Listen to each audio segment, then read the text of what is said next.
നമസ്കാരം. നമ്മുടെ നാട്ടിൽ പുരുഷന്മാർക്കിടയിൽ ഏറ്റവും അധികം കാണപ്പെടുന്ന ഒരു രോഗമാണ് പ്രോസ്റ്റേറ്റ് ക്യാൻസർ. പലപ്പോഴും ഇത് നേരത്തെ തന്നെ കണ്ടെത്തി ഫലപ്രദമായി ചികിത്സ നൽകിയാൽ ഇത് ഭേദമാക്കാൻ കഴിയുന്ന ഒന്നാണ്. എന്നാൽ പലപ്പോഴും ഇത് രോഗാവസ്ഥ ഏറെ മൂർച്ചതിന് ശേഷമായിരിക്കും രോഗികൾ ഡോക്ടർമാരുടെ അടുത്ത് എത്തുക എന്നുള്ളതാണ് ഒരു പ്രശ്നം. പ്രോസ്റ്റേറ്റ് ചികിത്സയ്ക്ക് ഉപയോഗിക്കുന്ന റേഡിയേഷൻ തെറാപ്പി മറ്റ് ചില ആരോഗ്യ പ്രശ്നങ്ങൾ ഉണ്ടാക്കുന്നു എന്ന പരാതി ഇപ്പോൾ വ്യാപകമാകുകയാണ്. ഇതിൽ വളരെ പ്രധാനപ്പെട്ട ഒന്ന്, റേഡിയേഷൻ ചികിത്സ കഴിഞ്ഞ പല രോഗികൾക്കും രാത്രിയിൽ ഉറങ്ങാൻ കഴിയുന്നില്ല. അവർക്ക് പല തവണ ടോയ്ലറ്റിൽ പോകേണ്ടി വരുന്നു എന്നുള്ളതാണ്.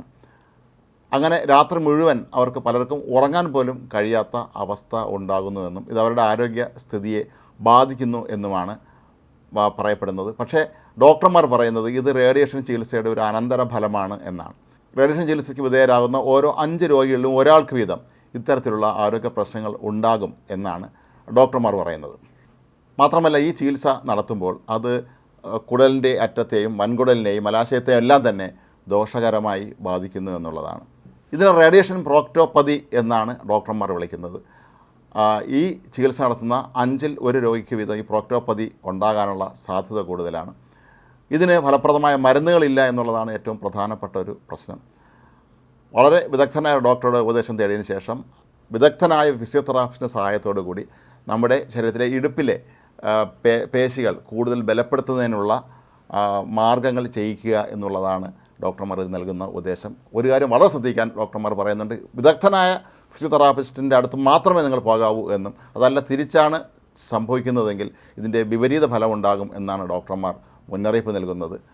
റേഡിയേഷൻ തെറാപ്പി നടത്തി 3 മാസം കഴിയുമ്പോൾ തന്നെയാണ് പലപ്പോഴും ഈ രോഗലക്ഷണങ്ങൾ ആളുകളിൽ പ്രത്യക്ഷപ്പെടുന്നത്. റേഡിയേഷൻ കഴിഞ്ഞ ഈ ടെനസ്മസ് പ്രശ്നം ഉണ്ടാകുന്നവരിൽ രാത്രിയിൽ അവർക്കും നിരന്തരമായി ടോയ്ലറ്റിൽ പോകണം എന്ന് തോന്നും. എന്നാൽ ടോയ്ലറ്റിൽ പോയി ഇരിക്കുമ്പോഴാകട്ടെ അവർക്ക് കടുത്ത മലബന്ധമാണ് ഉണ്ടാകുന്നത്.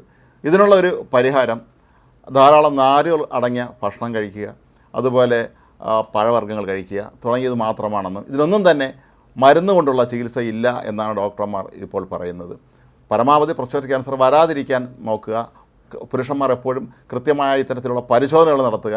എന്തെങ്കിലും ക്യാൻസറിൻ്റെ ലക്ഷണങ്ങൾ കാണുകയാണെങ്കിൽ നേരത്തെ തന്നെ ചികിത്സ ആരംഭിച്ചു കഴിഞ്ഞാൽ ഈ രോഗം ഗുരുതരമാകുന്നതിൽ നിന്ന് അവർക്ക് രക്ഷപ്പെടാൻ കഴിയും എന്നും ഡോക്ടർമാർ പറയുന്നുണ്ട്. അതുപോലെ തന്നെയാണ് പ്രമേഹ രോഗികളെക്കുറിച്ച് ഇപ്പോൾ ഡോക്ടർമാർ മുന്നറിയിപ്പ് നൽകുന്നത്. പലപ്പോഴും നമ്മുടെ നാട്ടിലെ രീതി, പ്രമേഹ രോഗമുള്ളവർ അതിൻ്റെ പല ലക്ഷണങ്ങളും അവഗണിക്കുന്ന പതിവുണ്ട്.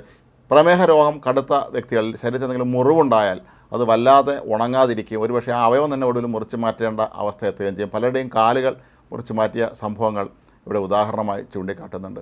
അതുപോലെ തന്നെയാണ് കണ്ണിൻ്റെ കാഴ്ച നഷ്ടമാകുന്ന അവസ്ഥ, ശരീരത്തിലെ ഞരമ്പുകൾ അതിൻ്റെ ശക്തി കുറയുന്ന അവസ്ഥ. ഇങ്ങനെ പ്രമേഹ രോഗികളിൽ നിരവധി പ്രശ്നങ്ങൾ നേരത്തെ തന്നെ കണ്ടെത്തി പരിഹരിച്ചാൽ, അല്ലെങ്കിൽ ഡോക്ടർമാരുടെ നിർദ്ദേശം അനുസരിച്ച് നമ്മൾ ജീവിക്കുകയാണെങ്കിൽ ഈ പ്രതിസന്ധികളിൽ നിന്നൊക്കെ നമുക്ക് രക്ഷപ്പെടാൻ കഴിയും എന്നാണ് ഡോക്ടർമാർ പറയുന്നത്. ഏതായാലും ക്യാൻസർ എന്ന മാരക രോഗം വന്നു കഴിഞ്ഞാൽ അതിന് ചികിത്സിക്കുന്ന ഓരോ സംവിധാനങ്ങൾക്ക് പോലും ഇത്തരത്തിലുള്ള പ്രത്യാഘാതങ്ങളുണ്ട് എന്നുള്ളത് നമ്മെ ശരിക്കും അമ്പരപ്പിക്കുന്നതാണ്. കീമോതെറാപ്പി കഴിഞ്ഞ രോഗികൾ പലപ്പോഴും വളരെ വല്ലാത്ത രീതിയിൽ ഛർദ്ദിക്കുന്നതും ക്ഷീണാവസ്ഥ ഉണ്ടാകുന്നതൊക്കെ നമ്മൾ കാണാറുണ്ട്. അതുപോലെ തന്നെയാണ് ഇപ്പോൾ ഈ റേഡിയേഷൻ തെറാപ്പി നടത്തിയ രോഗികൾ കാണുന്ന ഈ ഒരു പ്രശ്നം.